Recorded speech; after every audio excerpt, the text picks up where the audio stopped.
Good morning, friends. I hope your day is getting off to a good start. Can you believe there's just 2 more weeks left in 2019? It always amazes me how a year just flies by, right? We begin the year with so many dreams and aspirations and things to do and ways to be, and before you know it, it's the end of the year. So, as you can see, I've chosen this heart, whatever you call it, it's not an emoji, because I'm sending you so much love. And I want you to feel and open and receive the love I'm sending you. It doesn't matter where you are, where you find yourself this morning. I just want you to know you are loved. You are loved. So feel the love and take it in. I also wanted to share with you how I wind my year down. This is an activity I've been doing for the last maybe 6 or 7 years, and I do it with my family. So I thought I'd let you in on that this year. Typically, we pick an evening, my family and I, and it's usually the last week of December, right before the beginning of a new year. But this year, I'm guessing we're going to do it early because we are in San Francisco. My daughter is flying in from Chicago, and she's not going to be here towards the end of this year. So I'm guessing we'll do it a little bit early. We sit down, sometimes with a glass of wine, and we talk about how the past year has been and how we want to welcome in the new year. Typically, I draw up a list of questions. It could be anywhere from 6 to 12 questions. And these questions are partly about the year that's drawing to a close and partly about the year that's coming up. So we go around, we take turns. Each one of us answers question number 1, then we move on to question number 2, and so on. Why do I do this? First of all, I do it because I believe in empowering rituals, and I believe this is a way to intentionally say goodbye to a year, to intentionally pin down what has worked well, what hasn't, where I failed, why, what I learned from it, how I can do things differently next year, what I'm looking forward to, and I want my family to have an experience of those things too. So this year, I thought I would share with you the questions, some of the questions, because I don't have all of them. I have about 8 to 9 questions, and maybe you can try this experiment with your family. Now, you don't have to invite every family member into this experience because maybe there are family members who won't buy into it, right? Not everyone wants to sit down and talk about the year that went by, especially if it was painful. But I feel that even if you had pain and loss and grief in this year, in 2019, it is a useful exercise to sit down and reflect on where you've been, where you are, what helped you along the journey, what you're looking forward to. Even if you can't yet bring in the words excitement and joy into your life, try for hope. Try for tomorrow, maybe a better day. So even if you can make that small shift intentionally, it sends a loud signal to the universe that you are willing and ready and intentional about moving forward with courage, with resilience, and with hope in your heart. So I'm going to share with you the list of questions that I've developed for this year's reflection exercise, and I may be adding a few questions between today and when we do it, but this is a fairly good list for you to work with.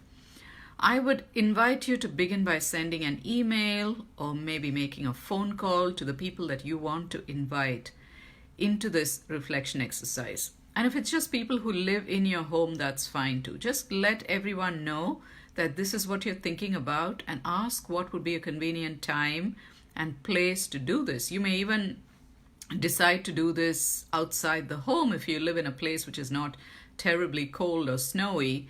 You may want to do this in a beautiful setting by a lake or maybe a place that has some kind of significance for you.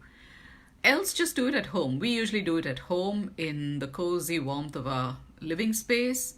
And yeah, you don't have to have any rules about how it should be, just what works for you and your family.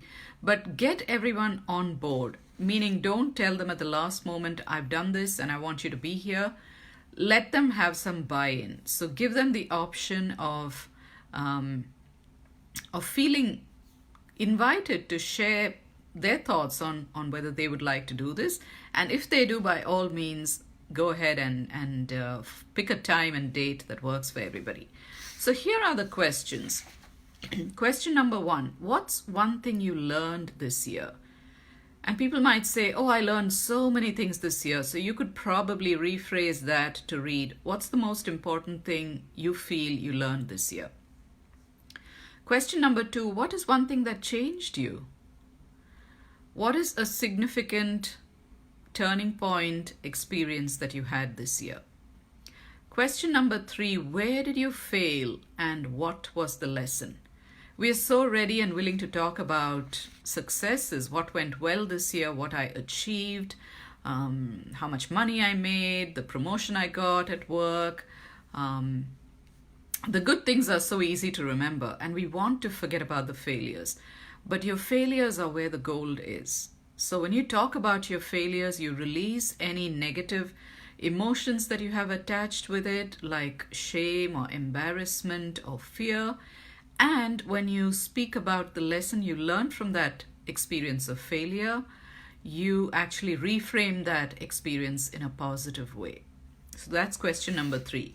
Question number 4, what are you most grateful for from 2019? Gratitude is such a big piece of everything I do, and I love to reflect, not just at the end of the year, even every morning. I begin my day with gratitude. I begin my day by thanking God for everything that I have in my life right now, so that I sync up with the vibration of abundance and I'm not getting out of bed feeling lack and scarcity and thinking about what's missing from my life.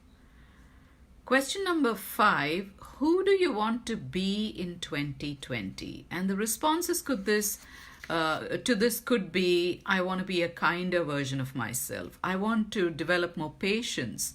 I want to be more creative. Whatever that is, have your family members or friends, if you choose to invite them. You might do this with a group of friends too.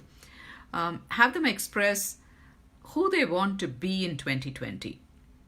And then having a quality is a wonderful thing, an aspirational quality for 2020. But question number 1, 2, 3, 4, 5, 6 is, what do you need to do to become that person? So in other words, if patience is a quality I want to embody in 2020, or if creativity is something that I aspire to in 2020, who do I need to become? I need to make time for creative activities. I need to maybe join a group. I need to believe in myself. I need to give myself permission to create, right? We need to do all of these. We need to become that person by adopting certain actions that help us become that person. So that was question number 6. What do you need to do to become that person, right? Question number 7, what are you most excited about or looking forward to? And if you're grieving, maybe this question of excitement doesn't land for you right now, but you could even reframe it to say, what are you most looking forward to? And your answer may be, I'm looking forward to nothing, because life as I know it today is something I'm not even enjoying. Can you even begin with, I'm looking forward to the smallest ray of hope or peace or stability? Have something aspirational, because it helps you move forward toward that thing. Question number 9. If you could choose one word to describe your vision for the next year, what would it be? If you could choose one word to describe your vision for the upcoming year, what would it be? And this is where people get to choose their word of the year. And people may choose a word, or they may come up with a phrase, or they may say a word doesn't work for me. Be okay with however your family members react to this question. But the whole idea is to think about, what do I want my year to look like? Maybe I want more joy. Maybe I want um, to be a kinder person. So it's important to think about what you want and how you want to create it. So these are some of the questions I've developed for my family's reflection exercise, and I hope sharing these questions with you will help you um, begin your new year on a brand new note, on a note of longing and hope, and the belief that 2020 can and will bring something of value to you, something that's better than where you are right now. Because life is all about forward momentum.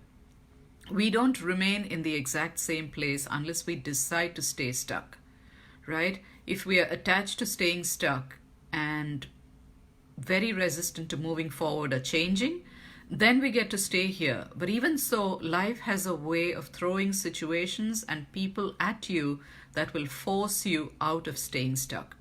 So I feel for me, it's better to open my heart and say, okay, life is about change, and sometimes the change is difficult, but I may as well embrace the idea and open up and show up for life. So that's how we get forward momentum. That's how we take one step after another towards tomorrow. So, what does that look like for you? I hope this reflection exercise was useful to you. I'd love to hear your thoughts. If you have any questions, share them with me. But this is a great way to look back and then look forward. All right. Have a beautiful rest of your Monday.